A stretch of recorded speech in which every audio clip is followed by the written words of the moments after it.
Now I'll write the full documentary script as a markdown file. It seems the computer tools are unavailable right now. Let me deliver the full script directly here for you. Hash the boy who heard the dead ***, a documentary script ***. The black boy so intelligent that science could not explain ******, approx. 20 min. It runtime at dramatic speaking pace ~2 950 words ***. Close your eyes for just a moment and imagine the Louisiana bayou in the autumn of 1859. Not the romantic version, not the one with Spanish moss swaying gently in a golden afternoon breeze. I'm talking about the real thing, the suffocating heat that wraps around your body like a wet blanket even in October. The thick, earthy smell of standing water and rotting wood rising from the swamp just beyond the tree line. Somewhere in the darkness behind the cabins, something splashes, an alligator, maybe, or the wind moving across the surface of the water, or something else entirely, and standing at the edge of that swamp perfectly still is a 7-year-old boy. His name is Samuel Carter. He is small, frail, even. His clothes are worn thin at the elbows. His feet are bare against the cool earth. And he is staring out into the black water with those eyes, dark, deep, and completely, unnervingly still. Not the eyes of a child, not the wide, curious eyes that children are supposed to have. These are the eyes of someone who has already seen too much. Someone who knows things that have no business living inside a 7-year-old's mind, and he is whispering, not to anyone standing beside him, not to the night birds circling overhead. He is whispering to the swamp itself, or rather to whatever speaks back from it. This is where our story begins, not with a dramatic courtroom, not with a battle or a proclamation. It begins here in the dark with a child that the science of his era simply could not explain. A child whose existence terrified powerful men. A child whose gifts were so extraordinary, so inexplicable, that even the most rational minds who witnessed them were left shaken, unable to sleep, unable to make sense of what they had seen. And the question that haunted everyone who ever met Samuel Carter, the question that still haunts us today, was this: was he truly hearing the voices of the dead? Or was he something even more remarkable, a human mind so extraordinary, so finely attuned to the suffering of his people, that he had evolved abilities the rest of us simply could not comprehend? I want to tell you this story carefully because it deserves that. It deserves more than a quick summary or a sensational headline. It deserves the full weight of its truth.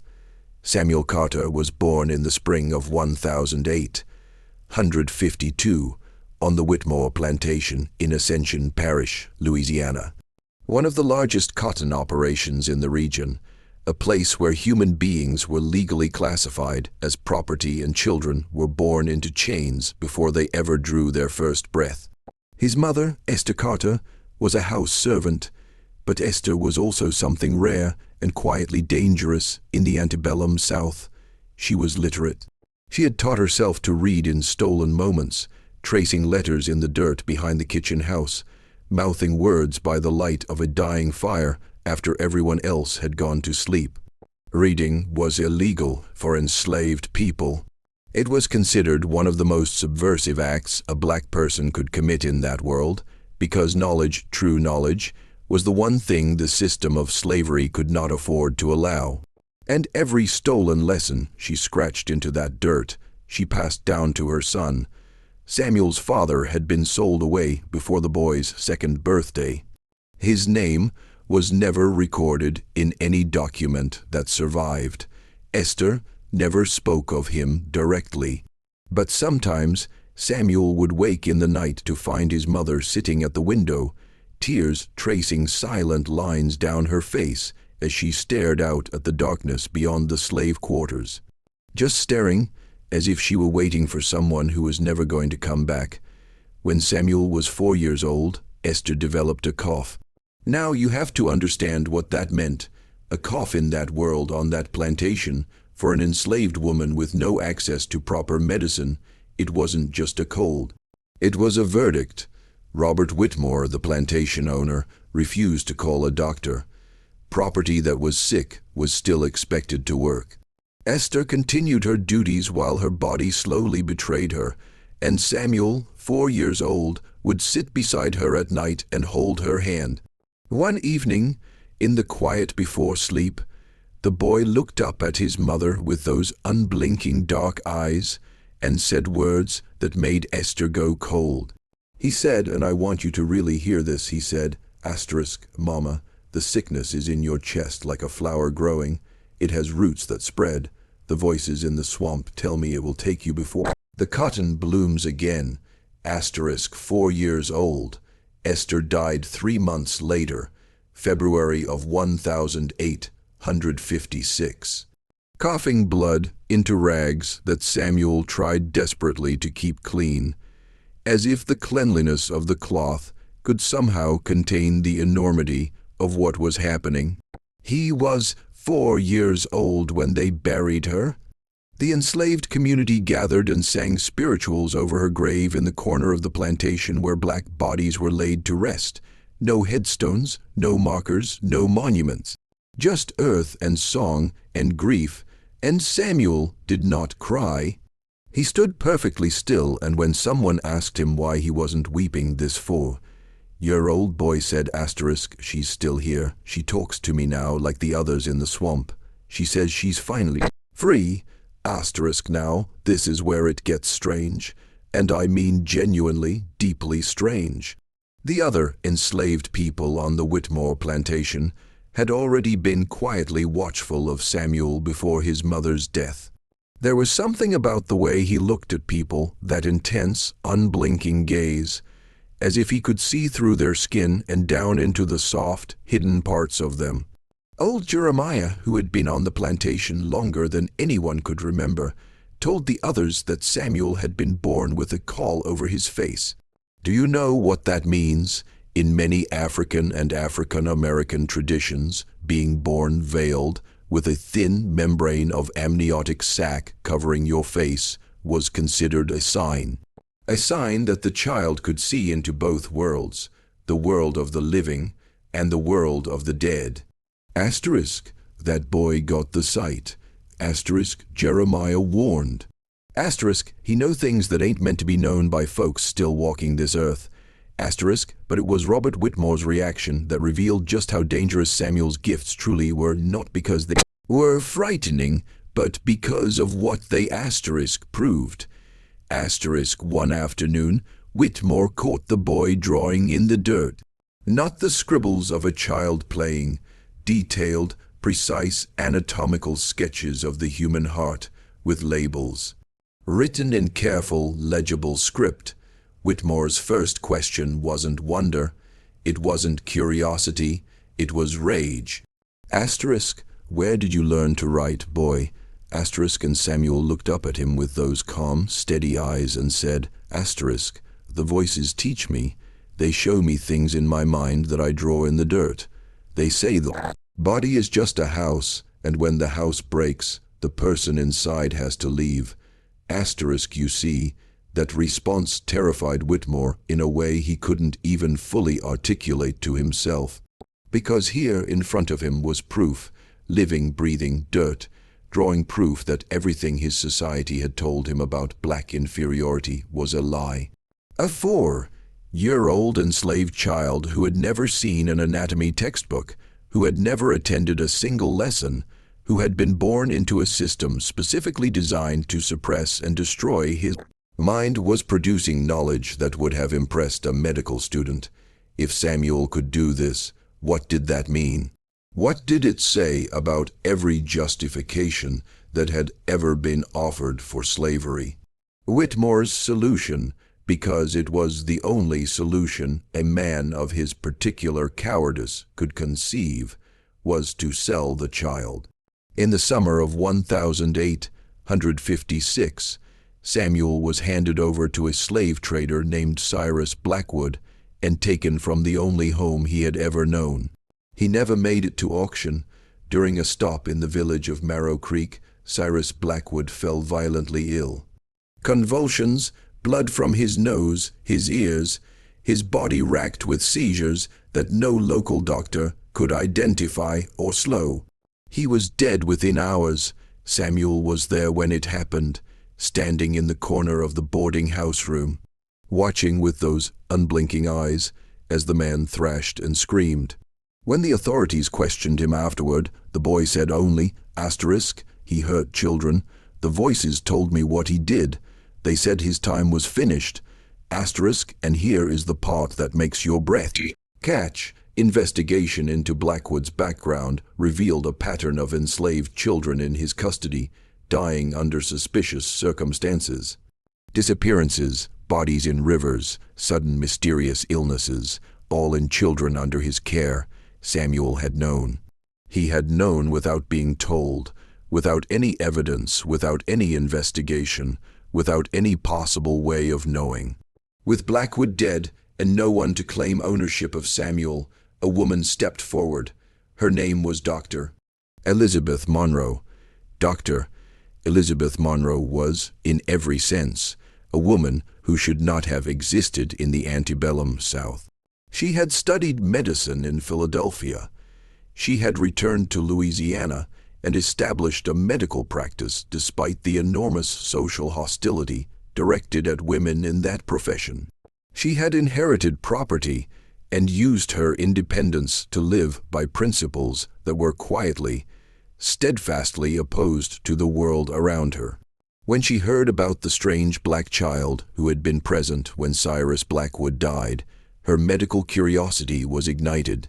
When she actually met Samuel and looked into those dark, knowing eyes, she felt something she later described in her journals as a mixture of fascination, fear, and an overwhelming sense that this child needed protection from a world that would destroy him if given the chance. She took him in, not as a servant, not as property. She proposed a genuine arrangement. He would stay in her household, have food, shelter, and education. In exchange, she would study his abilities not as a curiosity or a specimen, but as a physician attempting to understand something real and documented and inexplicable. And Samuel, 5 years old, considered her offer with a seriousness that seemed to belong to someone decades older. Then he said, "The voices say you're different from the others.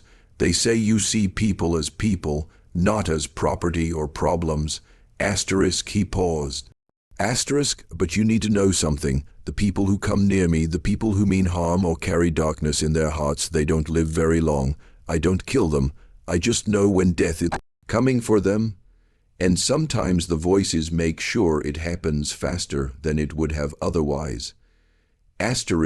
Most people would have walked out the door. Dr. Elizabeth Monroe sat down, opened her journal, and picked up her pen. She began her systematic documentation of Samuel Carter in August of 1856. And what she found over the following months was, by any rational measure, impossible. Samuel could describe the internal structure of human organs with perfect accuracy, organs he had never seen dissected, from textbooks he had never read.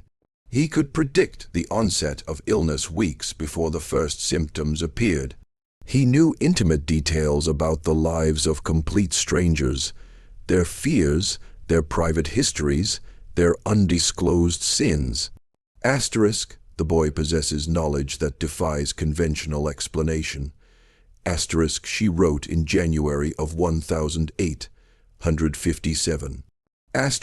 He predicts deaths with an accuracy that I can no longer dismiss as coincidence. I am forced to conclude that our understanding of human consciousness and the nature of reality itself may be fundamentally incomplete. She tried every rational explanation she could construct. Heightened observational ability, exceptional memory, pattern recognition, operating below conscious awareness. But the evidence kept breaking out of every box she tried to put it in. And then the deaths began. The first came in September of 1856. Marcus Thornton, a wealthy plantation owner from a neighboring parish, came to Dr. Monroe's home, seeking treatment for stomach pains. The moment Samuel saw him, the boy backed away across the room. His eyes went wide with something that looked like horror and recognition combined. He said, "You shouldn't be here. The voices are screaming about you. They say you killed 3 children, 2 boys and a girl. They say you buried them where no one would look, in the old cemetery behind your plantation house where the slave graves are unmarked." Thornton's face went white, then red with rage. He stormed out. 3 days later, he was found dead in his carriage, eyes frozen wide open in absolute terror, mouth open as if mid-scream, marks on his neck that looked disturbingly like finger impressions, though no one had been with him. And then investigators went to his plantation, and in the old slave cemetery, beneath unmarked graves, they found the remains of 3 children. 2 boys, approximately 8 and 10 years old, a girl no older than 6, all showing signs of violence. Samuel had known all of it, without setting foot on that property, without being told a single thing. The pattern repeated over the following months: a slave catcher, a boarding house owner who poisoned the food, a reverend found dead at his desk, an unfinished letter of apology before him, addressed to a woman named Sarah, whose baby he had sold away 15 years earlier. Each death was officially explainable: heart failure, suicide, accident, but Dr. Monroe, examining the bodies, kept seeing the same thing, eyes frozen wide open in absolute, final terror. As if every one of these people had seen something in their last moments that no living person was meant to witness. But here is where the story takes its most important turn, because in the spring of 1857, Samuel encountered a man who shook him to his core, a slave trader named Benjamin Cole, dying of cancer, and the moment Samuel saw him, the voices didn't condemn Cole. They issued a warning, he has the gift too. Cole had been born with something disturbingly similar to what Samuel possessed, the ability to see into people, to sense their vulnerabilities. But he had weaponized it, used it for 20 years of systematic human trafficking, finding each person's deepest weakness and exploiting it to maximize a sale price. Cole looked at Samuel and said, "We're the same boy, both cursed or blessed, depending on how you look at it, to see the world stripped of all the pretty lies people tell themselves." And Samuel, for the first time since his mother's death, felt genuine doubt. Was Cole right? Was the gift just a tool, morally neutral, shaped entirely by the hands that wielded it? Were the voices truly sources of ancestral justice, or were they reflections of Samuel's own grief and rage, constructing justifications for wanting to see those who had hurt his people suffer? Dr. Monroe, when Samuel brought these questions to her, said, "I cannot tell you whether your voices are real in the way you believe them to be, but Benjamin Cole uses his gifts to cause harm. You use yours to expose harm that has already been done. That distinction may not satisfy philosophical inquiry, but it matters in the practical reality of human existence." Cole died 5 months later of his cancer, but before he died, he wrote a letter to Dr. Monroe, a confession, detailed records of every person he had trafficked over 20 years, names, ages, descriptions, destination plantations, everything an abolitionist network would need to potentially locate and reunite families. At the end of the letter he wrote, "That boy saw what I was the moment we met. Looking into his eyes, I saw myself reflected back, and realized I had become a monster. Tell the boy he was right. Tell him he's better than me. Tell him to never become what I became. Asterisk, Dr. Monroe copied those documents and sent them north to the Underground Railroad. The final death, the one that ended Samuel's time in Maro Creek, came in September of 1857. Judge Albert Crane, a man whose legal decisions had upheld slavery for decades, who had sentenced 47 people to death by hanging, 213 to brutal whipping. Samuel encountered him at a social gathering, and the words came before he could stop them. In front of the assembled crowd, in a silence that fell like a stone into still water, Samuel said, asterisk, you sentenced a man to death for trying to protect his daughter. His name was Thomas. He killed the overseer who was raping his 15-year-old girl. You said a slave has no right to defend his family. You watched him hang and you felt nothing. The voices say your judgment is coming, and it will be as merciless as the judgments you handed down. Asterisk, men moved toward Samuel with clear, violent intent. Dr. Monroe positioned herself between the boy and the mob, and that night she made the hardest decision of her life. She gathered what money she had. She wrote letters of introduction to abolitionists in the North. She held Samuel close. Asterisk, will I ever see you again? Asterisk, she asked. Samuel smiled, and it was a sad smile, older than any child's smile should ever be. Asterisk, the voices show me many possible futures, Dr. Monroe. In some, we meet again. In others, we don't. But in all of them, I remember you as the one person who saw me as human first, and as exceptional second. I'll carry that with me wherever I go. Asterisk, and then he walked into the night. 3 days later, Judge Albert Crane was found dead in his chambers, eyes frozen open in that same expression of absolute terror. Witnesses in the courthouse said that in the moments before his death, they had heard what sounded like many voices all speaking at once. Samuel Carter disappeared into the Underground Railroad. Dr. Monroe never saw him again, but he didn't disappear from history. Reports began appearing in northern states.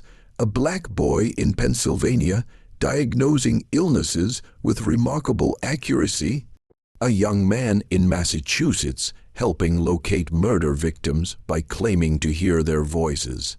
A teenager in Ohio who somehow knew which conductors could be trusted and which routes had been compromised.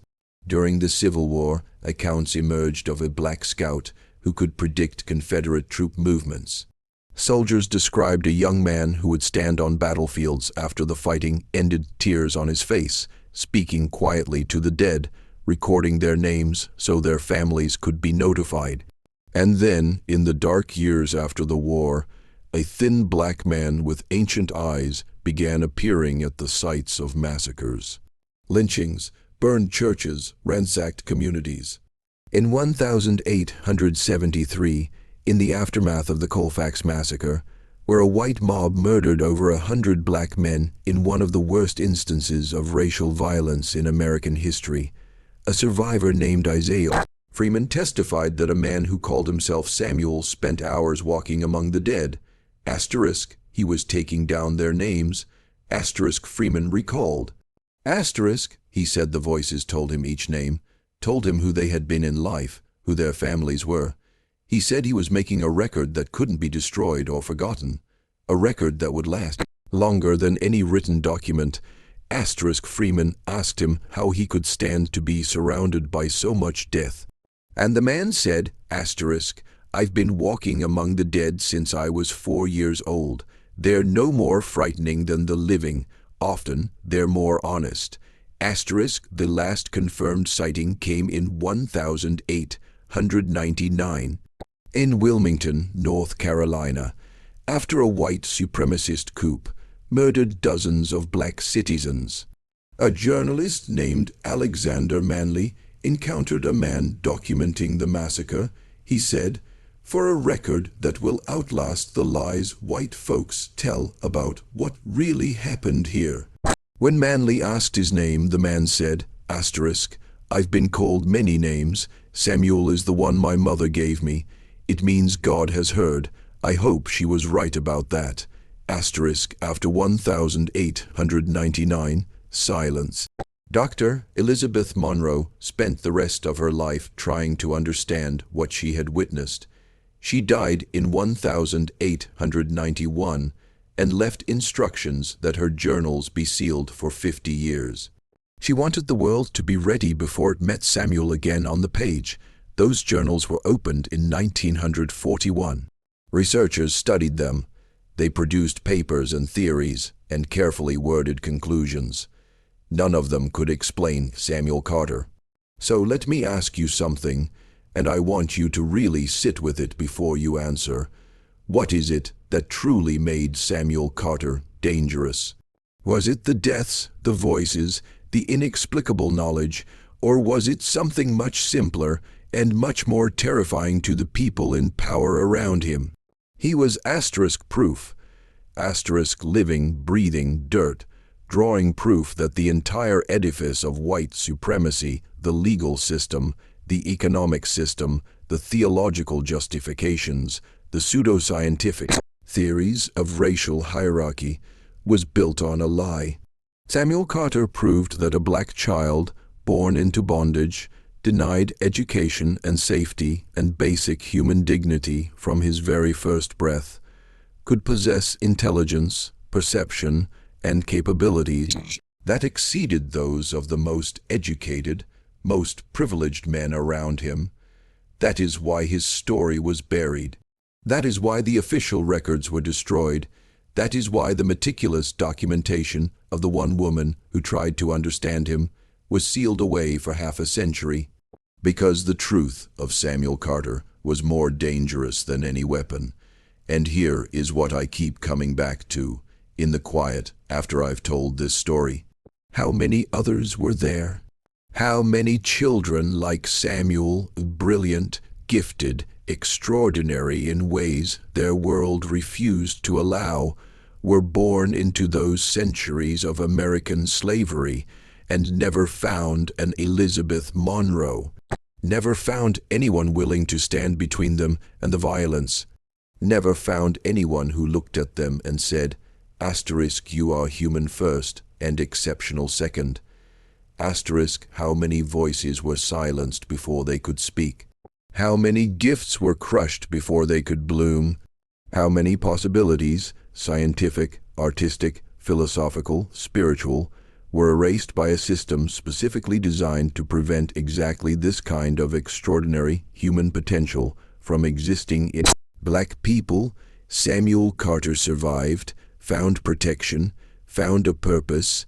Thousands upon thousands of others did not. Their names were never recorded. Their stories were never told. Their gifts were never witnessed or documented or even known. They lived and died in the darkness of history, and the world is poorer, incalculably, irreparably poorer, for having lost them.